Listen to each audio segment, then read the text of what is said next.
조금 어렵습니다. 엘리 나마 사박다니. 친절하게도 마태복음 본문에서는 이 말씀을 우리나라 말로 번역을 해 두었습니다.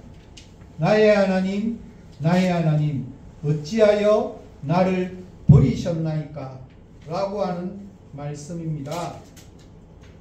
성경에 기록된 말씀 중에 예수님께서 하신 기록된 말씀 중에 유일한 히브리의 문장이 바로 오늘 본문입니다. 당시 유대인들이 일상적으로 사용하고 있던 언어는 아람어였습니다. 그때 로마 제국의 영향을 받아서 공용어는 코인의 히라버입니다. 아울러서 아람어가 흔히 같이 사용되었습니다. 그런데 가상사어는 히브리어입니다. 엘리 나마 사박다니. 오늘 설교를 이해하기 위해서 한 편의 시를 유튜브로 감상해 보도록 하겠습니다. 정호성 시인의 수선아에게라는 시를 한 편 감상해 보도록 하겠습니다.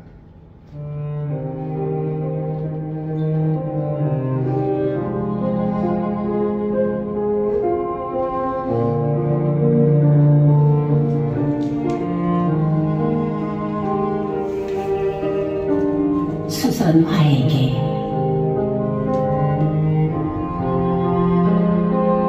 정호승.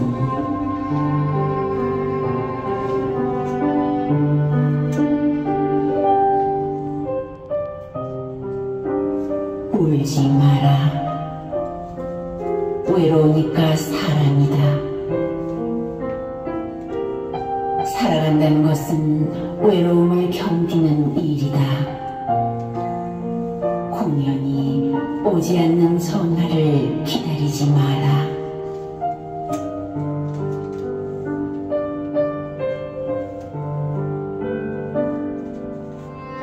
눈이 오면 눈길을 걸어가고 비가 오면 빗길을 걸어가라.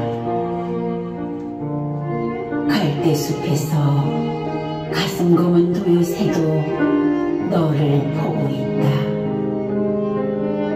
가끔은 하느님도 외로워서 눈물을 흘리신다.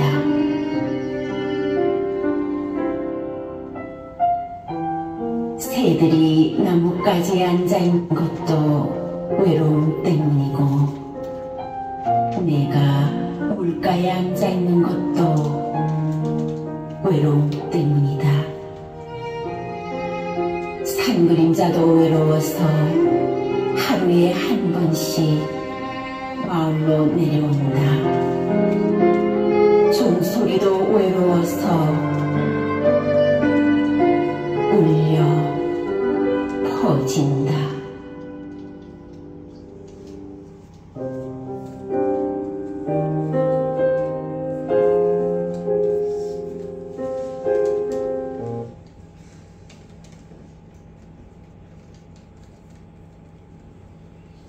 어떻습니까? 오늘 본문을 굉장히 잘 표현하고 있는 시입니다. 저는 이 수선아에게라는 시에서 제일 가슴에 와닿는 한 기절을 뽑는다면 가끔은 하나님도 외로워서 눈물을 흘리신다라고 하는 표현입니다. 너무나 아름다운 시여서 대중 가수들도 이 곡을 가지고 이 시를 가지고 곡으로 만든 노래를 부른 가수들이 꽤 있더라고요. 안치아는 시의 제목 그대로 해서 수선아에게라는 노래를 불렀습니다. 들었는데 너무 가슴이 뭉클하더라고요. 근데 이 안치아보다 더 가슴에 와닿게 노래를 한 사람은 양희은이 불렀습니다. 양희은은 제목을 외로우니까 사람이다 라고 하는 제목으로 노래를 했습니다. 저는 개인적으로 양희은 가수의 노래 제목 더 마음에 듭니다. 그런데 외로우니까 사람이다라고 하는 시집에 수스마에게가 실려있는 시입니다. 외로우니까 사람이다. 고독이라고 할까? 외로움이라고 할까요? 이런 감정은 인간이라고 하면 누구도 피해갈 수 없는 아주 인간의 실제적인 고통의 감정입니다. 절대 고독을 느낄 때 우리는 어디로 가야 할까요? 오늘 본문 말씀은 우리를 홀로 내버려 두지 않으시는 하나님에 관한 말씀입니다. 물론 나는 내향형 I가 아니라 외향형 E라서 외로움을 잘 견디기 때문에 굳이 십자가가 없어도 잘 살 수 있다라고 오해하지 말아야만 합니다. 왜냐하면 그 외로움, 고독의 끝은 언제나 하나님과 단절로, 영원한 단절, 멸망으로 연결되기 때문입니다. 십자가는 이러한 단절과 멸망으로부터 우리를 건지시고자 하는 하나님의 함께 하심입니다. 오늘 본문은 재미있는 구성이 몇 가지가 있습니다. 먼저 예수님께서 하신 십자가에 사신 7마디의 말씀은 한결같이 복음서에 한 번만 등장합니다. 그런데 오늘 본문인 단 4번째인 가상사언의 말씀만큼은 마태복음 27장 45절과 46절 그리고 마가복음 15장 34절에 2번에 소개되고 있습니다. 또한 가상사언은 가상칠언 중에 가장 중앙인 4번째에 위치하고 있습니다. 그리고 처음에도 이야기했지만 성경에 기록된 유일한 히브리어 문장이라고 그렇게 소개했습니다. 그래서 어떤 신학자는 십자가에서 예수님이 하셨다라고 전해지는 7말씀 중에서 만약에 우리가 단 하나의 말씀만을 담아둘 수 있다면 바로 이 절규가 되어야 된다라고 말하는 신학자도 있습니다. 저는 꼭 그렇게 생각하지는 않지만 그럴 만큼 굉장히 중요하게 여기는 본문의 내용입니다. 본문으로 돌아와 보니까 예수님은 우리 시간으로 몇 시에 성경에 나오는 시간은 거기에 플러스 6을 하면 우리 시간이 됩니다. 그래서 오전 몇 시에 십자가에 달리셨을까요? 오전 9시에 십자가에 달리셨습니다. 그리고 난 이후에 6시간 만인 오후 3시에 운명하셨습니다. 오늘 본문은 12시 정오가 되자 온 땅에 어둠이 임하여서 오후 3시까지 계속되었다라고 표현하고 있습니다. 온 땅에 임한 어둠이 정오로부터 오후 3시까지 계속되는 가운데 하신 말씀이 바로 오늘 본문입니다. 나의 하나님, 나의 하나님, 어찌하여 나를 버리셨나이까? 십자가 위에서 예수님은 마치 하나님에게 버림받은 듯한 고통을 호소하고 있는 듯합니다. 그래서 흔히 이 호소를 예수님이 아버지 하나님과 분리되는 고통에 관한 것이라고 말하기도 합니다. 물론 틀린 표현은 아닙니다. 하지만 여기에는 아주 더 깊은 의미가 담겨 있습니다. 가장 기본적인 의미는 마태복음이 전하는 주제 가운데 한 가지인 임마누엘 되시는 하나님에 대한 믿음입니다. 임마누엘이라고 하는 말은 우리에게 익숙하지만 사실 신약 성경에는 단 한 번뿐이 등장하지 않습니다. 신약에서는 마태복음 1장 23절에 유일하게 나옵니다. 마태복음 1장 23절에 보면 보라 처녀가 잉태하여 아들을 낳을 것이요 그의 이름은 임마누엘이라 하리라 하셨으니 이를 번역한즉 하나님이 우리와 함께 계시다 함이라. 마태복음은 예수님의 성육신의 의미를 임마누엘, 즉 하나님의 함께 하심으로 설명하고 있습니다. 이제 하나님은 예수 그리스도를 통해 그분의 백성을 결코 떠나지 않으시며 영원한 안식으로 인도하십니다. 예수님은 이러한 임마누엘 사역을 위해서 이 땅에 오신 것이 예수님께서 이 땅에 오신 근본적인 목적입니다. 예수님은 우리를 너무나 사랑하시기 때문에 기꺼이 이 세상에 오셨습니다. 하지만 이 세상은 거룩하신 예수님이 사시기에는 그렇게 적합하고 좋은 환경은 아니었습니다. 더럽고 추악한 죄가 가득 찬 이 세상은 예수님과는 결코 어울리지 않는 곳이었습니다. 그럼에도 불구하고 예수님께서는 이 임마누엘, 우리와 함께 하시는 하나님을 실현하기 위해서 이 땅에 오셨습니다. 그래서 마태복음의 끝부분에도 임마누엘이 나옵니다.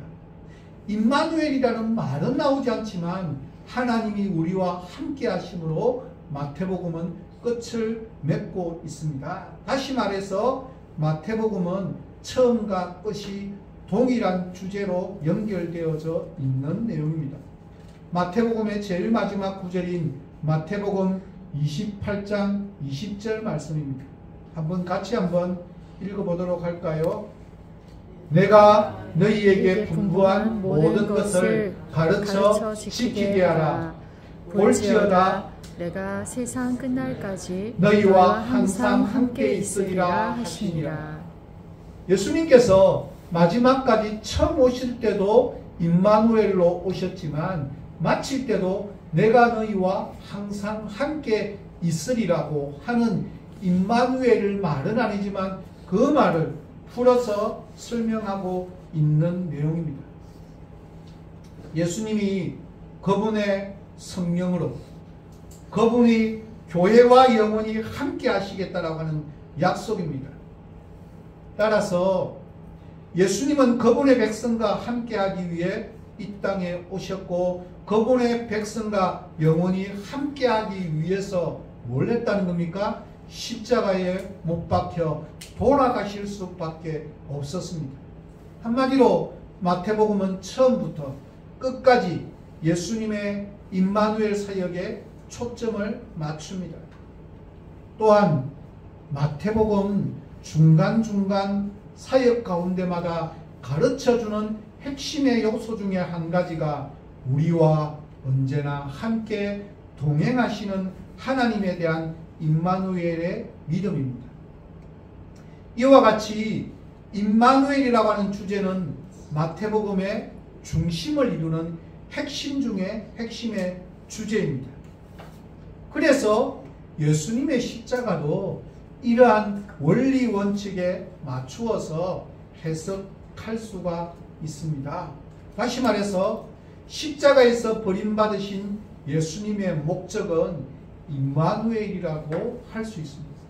굉장히 어려운 표현입니다. 무슨 말인가 하면 예수님을 믿는 자들에게 하나님이 함께 하시는 구원을 이루시기 위해서 자신이 그들을 대신하여서 버림받으신 그 사건, 그것이 바로 십자가의 사건이라는 뜻입니다.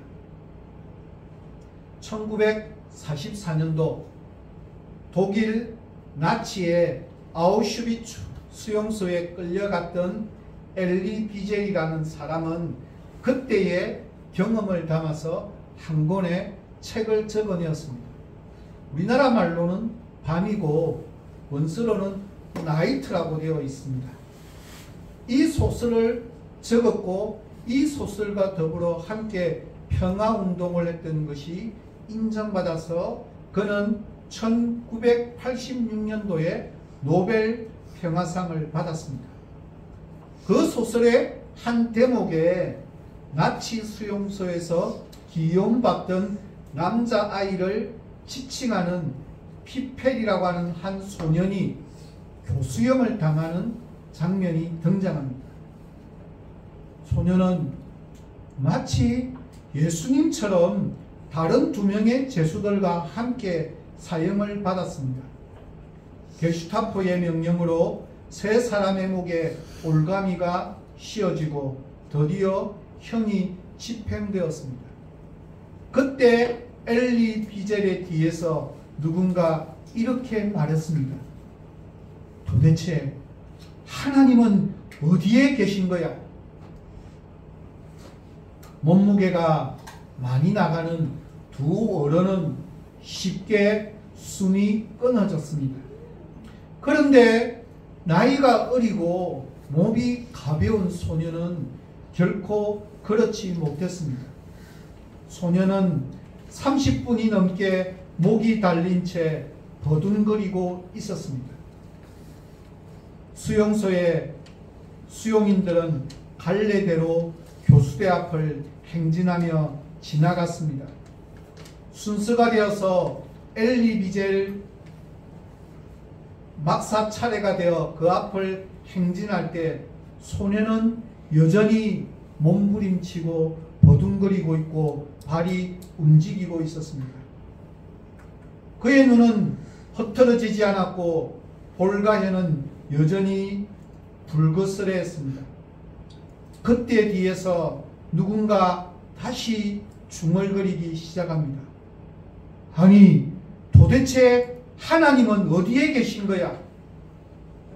그 이야기를 듣던 엘리 비젤의 마음속에 이런 소리가 울렸습니다. 하나님이 어디 계시느냐고? 여기가 하나님께서 계신 곳이지.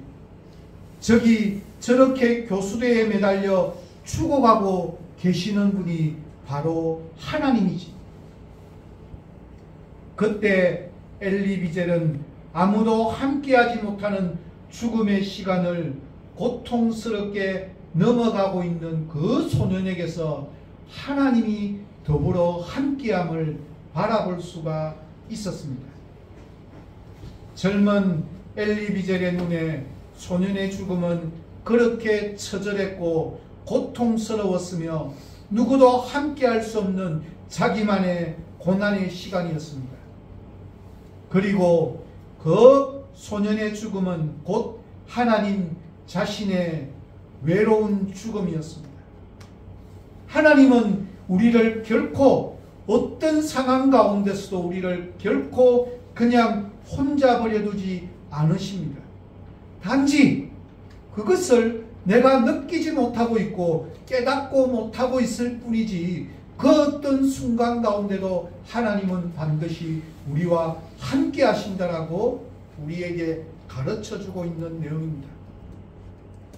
오늘 본문에서 예수님은 나의 하나님, 나의 하나님이라고 2번이나 부르지 않습니까? 뭔가 이상하다는 마음이 들지 않습니까? 사실 어떻게 보면 예수님이 아버지 하나님을 부르실 때마다 하나님이라고 하신 것은 굉장히 낯선 표현입니다.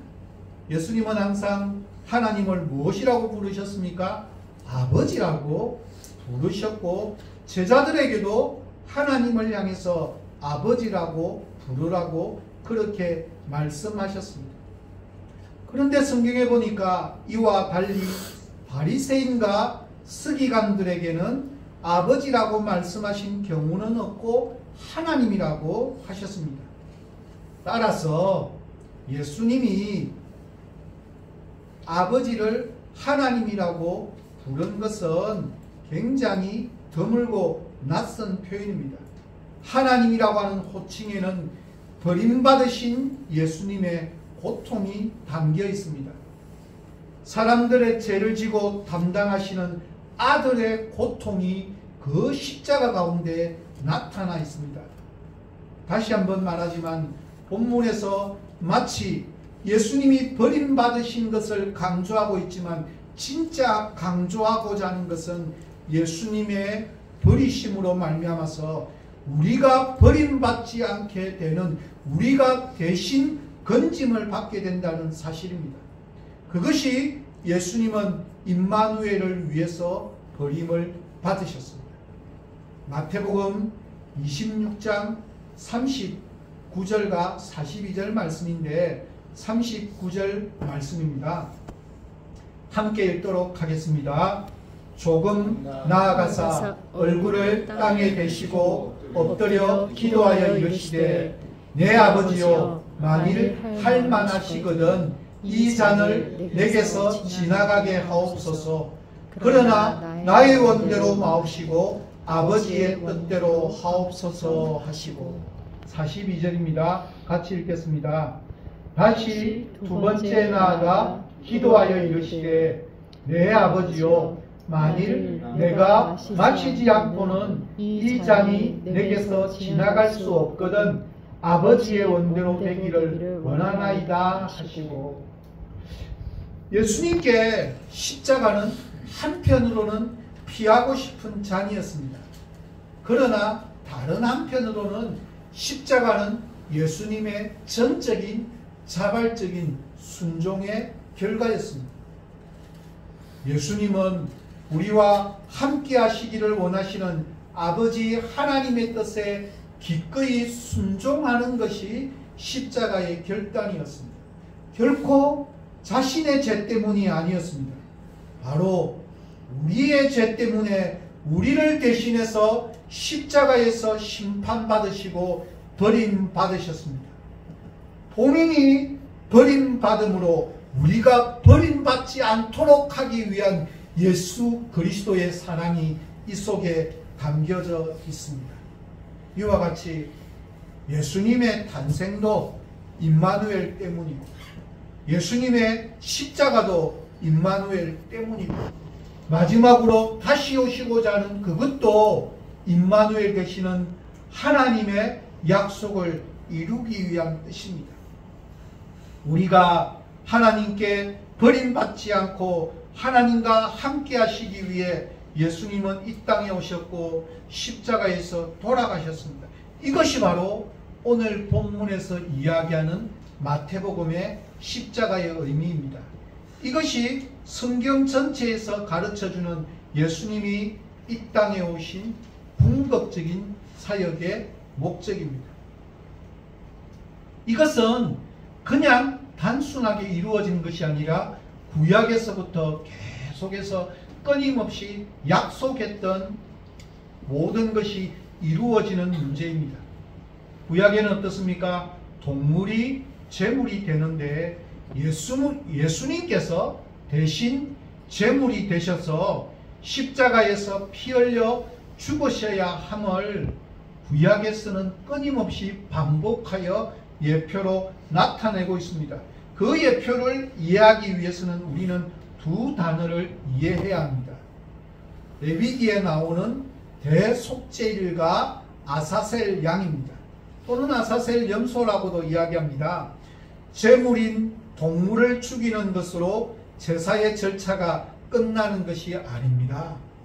제사는 피를 어떻게 처리하느냐가 가장 중요한 문제고 그래서 피를 처리하는 것이 마지막 단계, 그것이 제사의 핵심입니다.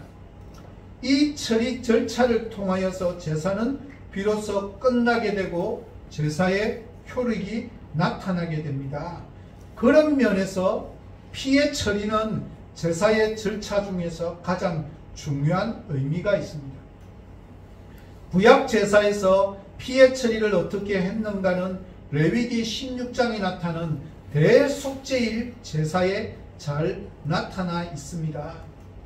이스라엘 민족에게 있어서 속죄일은 날 중에 날, 가장 기쁘고 행복하고 즐겁고 좋은 날입니다. 이 날은 성막에 모든 민족이 모이는 날이요, 대제사장이 직접 제사를 드리는 유일한 날이요, 모든 죄가 속죄되는 은혜의 날입니다. 구약에서 죄인인 인간은 하나님께 제사로서만 나아갈 수 있었습니다. 죄범한 인간이 하나님 앞에 나오려면 인간 자신의 방법이 아니라 온전히 하나님께서 정한 제사의 방법에 의해서만 나아갈 수가 있었습니다. 대속죄일은 먼저 대제사장 자신의 속죄제사를 드림으로부터 시작했습니다. 다음으로 속죄일의 제사에는 속죄소에 피를 뿌렸습니다.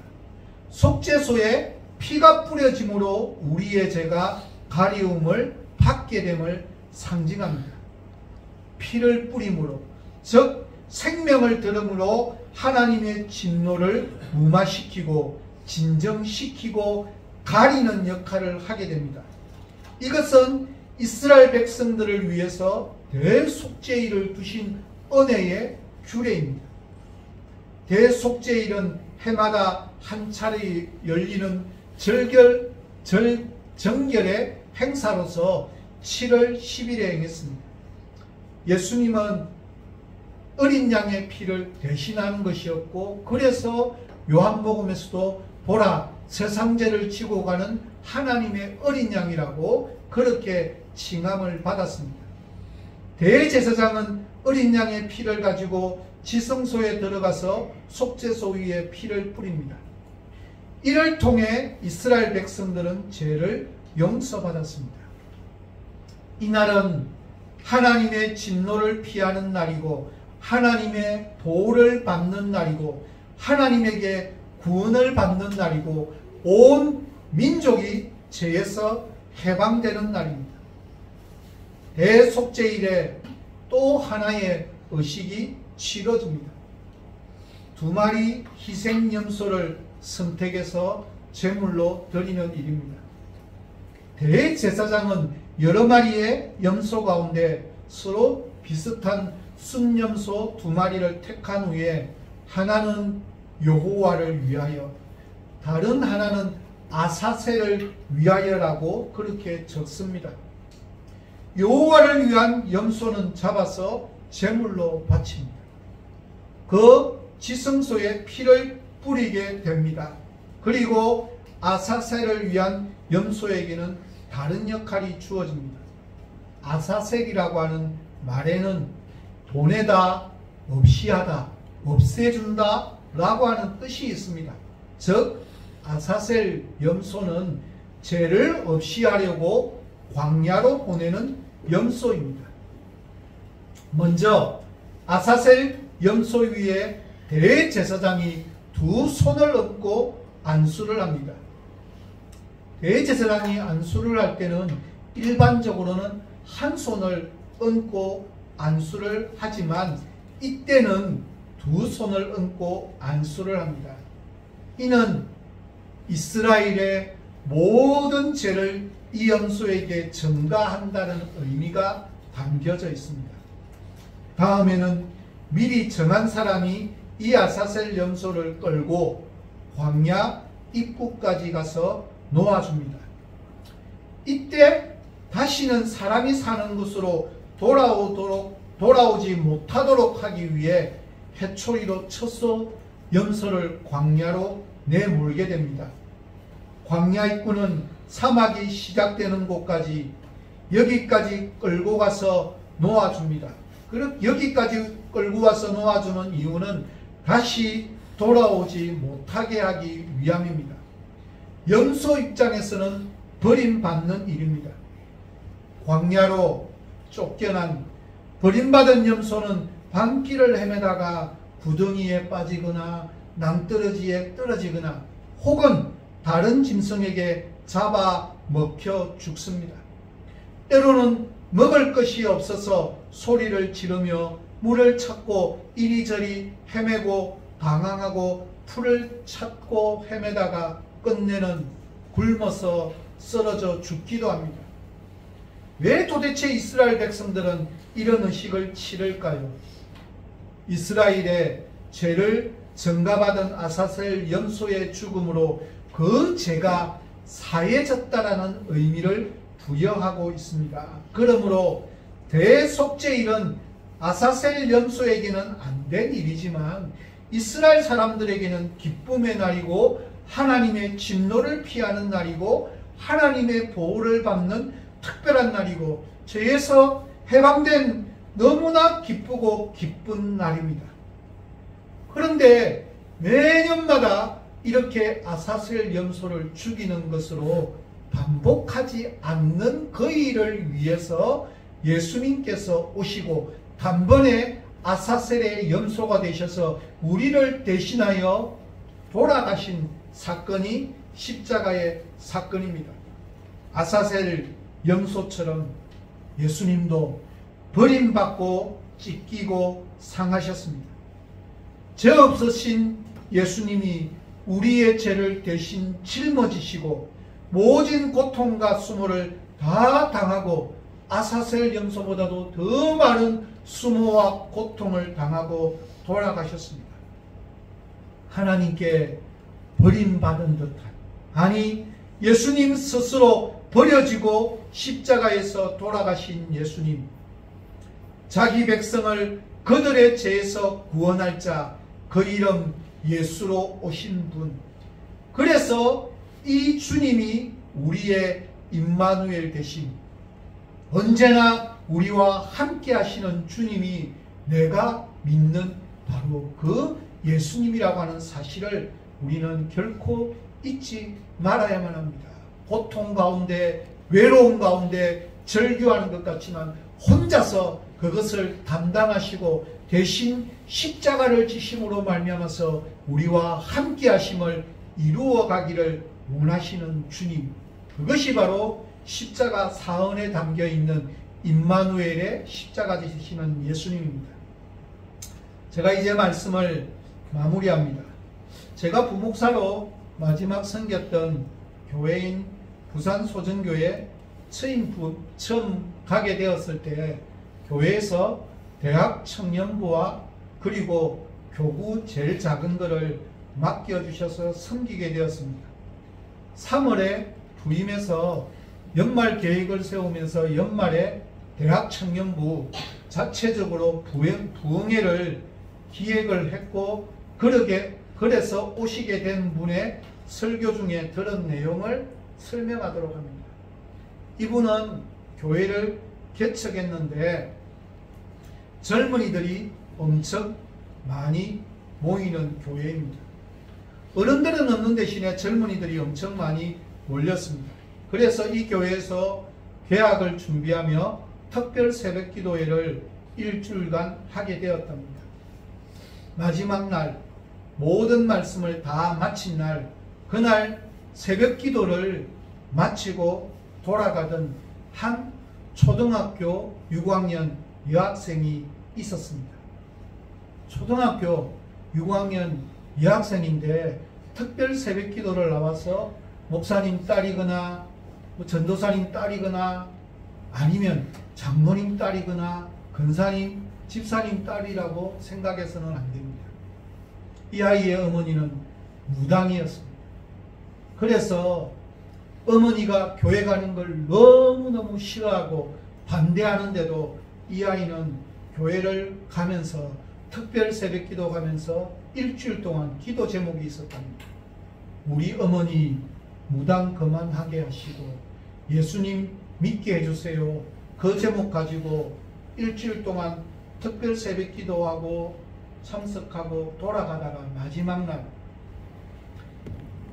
이 아이는 신호등을 보고 건넜는데 큰 덤프 트럭이 신호 위반하고 달려들어서 차에 치여서 중환자실에 입원해 있었답니다.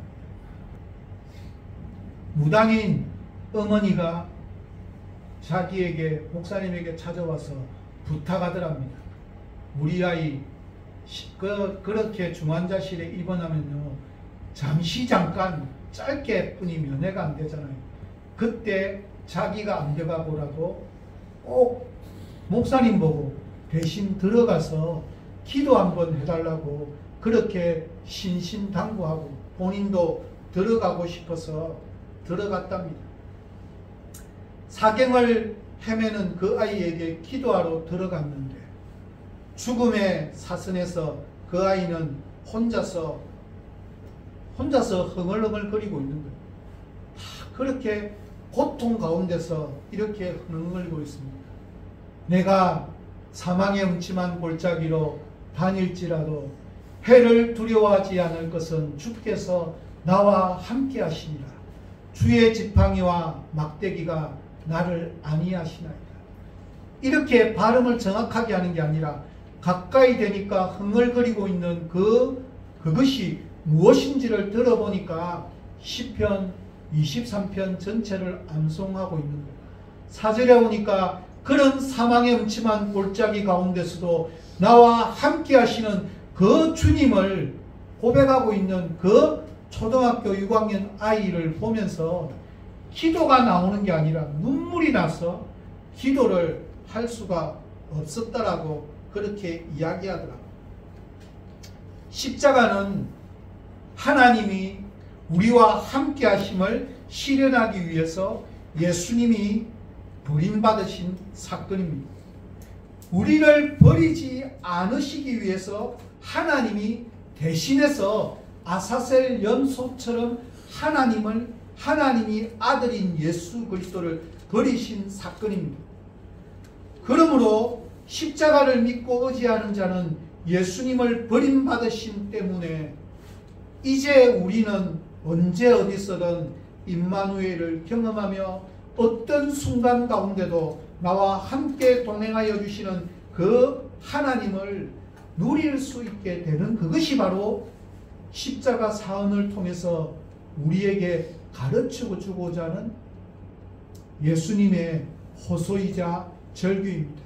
그러기에 우리의 삶 가운데 혹시나 고독하고 외롭고 힘들고 어렵고 나 혼자만 겪는 고난인 것처럼 생각하고 있는 문제들이 있다면 그 문제 뒤에 감추어져 있는 나와 함께 동행하여 주시는 그 하나님을 부여잡고 깨닫고 느끼고 마음껏 경험하며 살아가는 귀하고 복된 우리의 생애가 되시기를 예수 그리스도의 이름으로 간절히 부탁드립니다. 이 시간 함께 기도하도록 하겠습니다.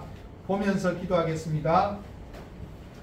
우리의 구원을 위해 친히 고독을 선택하신 주님, 당신의 버림받으심은 우리가 주께 영접되기 위함이셨고 당신의 거절당하심은 우리가 주께 연락되기 위함이셨습니다. 주님의 고독하게 되심이 우리를 향한 사랑의 선택이심을 알기에 이제 다만 당신을 우리의 영원한 사랑의 주인으로 삼고 당신 안에 거하는 삶을 살겠나이다. 그리고 또한 고독한 이웃들에게 이 사랑의 십자가를 드러내며 사랑하신 주님을 증거하기를 게을리하지 않게 하옵소서. 예수님의 이름으로 기도드립니다. 아멘.